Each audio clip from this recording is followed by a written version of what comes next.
እውቀት ካለ ለሁሉም ነገር መፍትሄ አለ። እውቀት ያለ ሰው ሁሉም ቦታ ይጠራል። ለችግርም ለደስታም ጊዜ ቅድማ ይሰጠዋል። ስለዚህ ዛሬ እኔም በእውቀት የሰከረ በሚል ርዕስ መጥቻለሁ። እስከ መጨረሻ አብራችን ሆኑ እያልኩኝ በዛሬ ቪዲዮ ብዙ ጠቃሚ የሆኑት ነገሮች አብረን እንማማራለን ማለት ነው። በእውቀት የሰከረ ማለት ለችግር ጊዜ ለሀገር መፍትሄ መስጠት የሚችል ሰው፣ ለትውልድ ጠቃሚ የሆነ ነገር ማስተላለፍ የሚችል ሰው ነው ማለት ነው። በእውቀት የሰከረ ሰው ማለት የሚማር ሰው፣ መርጦ መዋል የሚችል ሰው፣ በጠዋት የሚነሳ ሰው፣ ዲፕሎማ፣ ዲግሪ፣ ማስተርስ፣ ፒኤችዲ፣ ፕሮፌሰርነት ሁሉም ደረጃ አልፎ የሚገኝ ሰው፣ ለሰው ልጅ ዳይሬክሽኑን የሚያሳይ ብዙ ቻሌንጅ አልፎ ለሰው ዶኩመንታሪ መሆን የሚችል ሰው። ለምሳሌ እነ ኢሳቅ ኒውቶን በኢንጂነሪንግ ትምህርት፣ በማቴማቲክስ ትምህርት፣ በፊዚክስ ትምህርት ሪቆ የሄዱ ሰዎች ተርታ የሚመደቡት ሰዎች አንድ ሰው ነው። ስለዚህ የፊዚክስ ትምህርቱን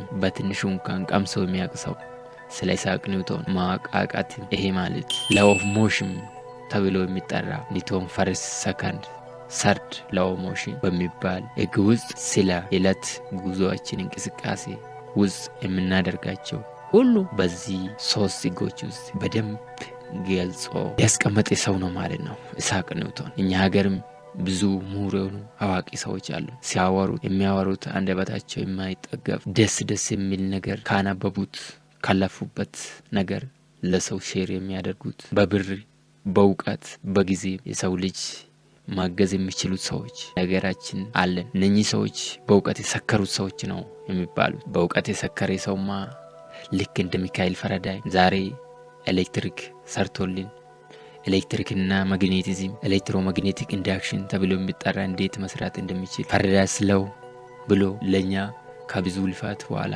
ያስቀመጠልን ትምህርት ይሄው ዛሬ ብርሃን አግኝተን እየኖርናለን። እነ ቶማስ ኤዲሰን 9099 ሞከራ አድርጎ አምፖሉን ሰርቶ ለኛ ይሄን ሁሉ ያስቀመጠልን በሱ ዋጋ የተገኘ ነገር ነው። ይሄ ደግሞ እሱን በእውቀት የሰከረ የሚያስብል ታሪኩን አሳልፎ ነው የሞተው። በሀገር ደረጃ ሁላችንም ተምረን ያለንበት ቦታ ለሀገር መስራት ያለንበት ነገር ይኖራል። ይሄ ደግሞ ካላነበብን፣ ካልተማርን፣ ካልጠየቅን በእውቀት በቀላሉ መስከር አይቻልም። በእውቀት የሰከረ ሰው ከራሱም ተርፎ ለሌላ ሰው ለሀገር እንደ ዓለም ለሰው ልጆች ሁሉ የሚሆን የማይጠፋ ሀብት ይዞ የሚኖር ሰው ይሆናል። እኛ የምናውቅ እንግዲህ በብዛት ጠጥቶ የሚሰክር ሰው ነው። ተምሮ የሚሰክር ሰው ግን የሚመሰገን ሰው፣ ሞቶም ኖሮ ከሞቴ በኋላ እንዳለ ሰው የሚኖር ሰው ነው። እንደ ኔልሰን ማንዴላ በደቡብ አፍሪካ ውስጥ ለሀገራቸው የከፈሉት ዋጋ፣ ለሀገራቸው ሲሉ 27 ዓመት የታሰሩበት ጊዜ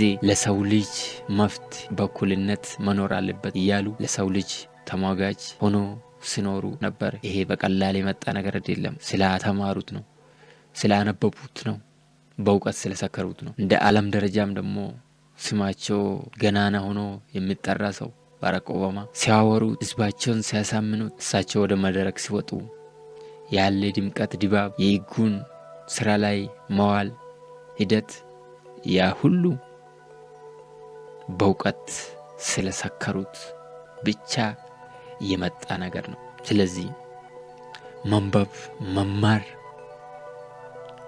ለሰው ልጅ ክብር ይሰጣል። ለችግር ጊዜ መፍትሄ ቶሎ እንድታገኝ ያደርጋል። እየኖርክ ምን ማድረግ እንዳለብኝ ምን ማድረግ እንደሌለብኝ ለይቴ እንድታቅ ያደርጋል። እንኳን ዛሬ እናናር የወደፊት ራዕይ ማየት ትችላለህ።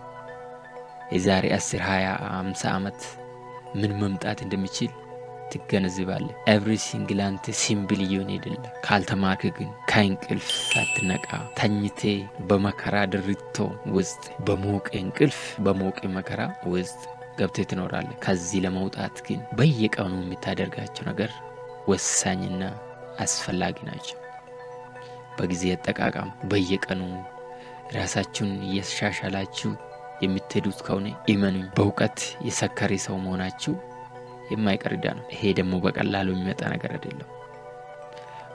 ዋጋ ያስከፍላል። ዋጋ ለመክፈል ደግሞ ዝግጁ መሆን አለባችሁ። ዋጋ መክፈል ከፈራችሁ በእውቀት መስከር የሚባል ነገር አይኖር እና አልበርት ኢንስታይን ፊዚክስ ውስጥ ስማቸው እንደዛ ለዘላለም እንዲጠራ አድርጎ ነው ያለፉት። ቲዮሪ ኦፍ ሪሌቲቪቲ ውስጥ ገለጹት ያስቀመጡልን ስለ ኤነርጂና ስፒድ ኦፍ ላይት እንደውም የዓለም እይታን በፊዚክስ ሳይንስ እየገለጹ የተማሩት እውቀት የሰው ላይፍ ላይ አፕላይ ሲያደርጉ ታሪክ ሰርቶ ያለፉት ሰው ነበሩ። ስለዚህ በእውቀት መስከር ማለት አሁን ያልካቸው ሁሉ አድርጋችሁ ከተገኛችሁ ከምታነቡት ከምትሰሙት ሁሉ ነገር እየተማራችሁ ከሄዳችሁ በእውቀት መስከር እናንተ ሳትፈልጉ በራሱ የሚመጣ ነገር ነው። ራይት ብራዘሮች፣ ያኔ አሁን እኛ ያለንበት ዓለም በቴክኖሎጂ እንደዚህ ርቃ ሳትድ ከእንጨት ኤርፕሌን ለመስራት ሲዘጋጁ እንደዚህ አይነት ብዙ ፕላትፎርም አንድ ነገር ሰርች አድርገን የምናገኝበት ጊዜ አሁን ነው እንጂ ያኔ አልነበረም። እነሱ ግን በተማሩት እውቀት ባነቡት እውቀት ልክ ኤርፕሌን ነው የሰሩት። ዛሬው ኤርፕሌን እነሱ የሰሩት ምክንያት ነው፣ እነሱ በሰሩት ነገር ነው። እኛ ገንዘብ ካለ ሰማይ ላይ መንገድ አለ የሚል ነገር እውን ያደርጉልን እነሱ ናቸው ማለት ነው። እኛ ግን ዛሬ ብዙ ነገር ተምረናል። አንድ ነገር ግን ክሬት ያላደረግን ብዙ ሰዎች አለን። ክሬት እያደረጉን ደግሞ ታምር የሚያዝብል ነገር የሰሩትን ብዙ አሉ። ስለዚህ እናንተስ የቱ ታርታ ውስጥ ነው ያላችሁት? በእውቀት የሰከሩት ወይስ በእውቀት የከሰሩት ተርታ ላይ ናላችሁት? ራሳችሁን ፈትሹት፣ መርምሩት። ጊዜውንም በነፍስ ያለ ሰው አንድ ቀን እንኳን የሚኖር ከሆነ ጊዜ አለ። ስለዚህ እስካልን እስከ ኖርን ድረስ መጽሐፍ ማንበብ አለብን። ታዋቂ ሰዎች አይዲያ ሼር ማድረግ አለብን፣ መማር አለብን። ይሄን ሁሉ ስናደርግ ስቴፕ በስቴፕ ድክመታችን እያሻሻል ወደ ምሁርነት ጉዞ እየሮጥን በእውቀት ደረጃ እያደግን ለችግር ለሁሉም ነገር መፍትሄ መስጠት የሚችል ሰው ሆነን ስማችንም ደግሞ ገናና ሆኖ እንዲጠራ ማድረግ እንችላለን። እንግዲህ ውድና የተከበራችሁ የዩቲዩብ ተመልካቾች ለዛሬ የያዝኩት ፕሮግራም በእውቀት የሰከረ የሚል ምርጥና ጠቃሚ ሀሳብ ለእናንተ ሼር እያደረግኩኝ ቆይቻለሁ።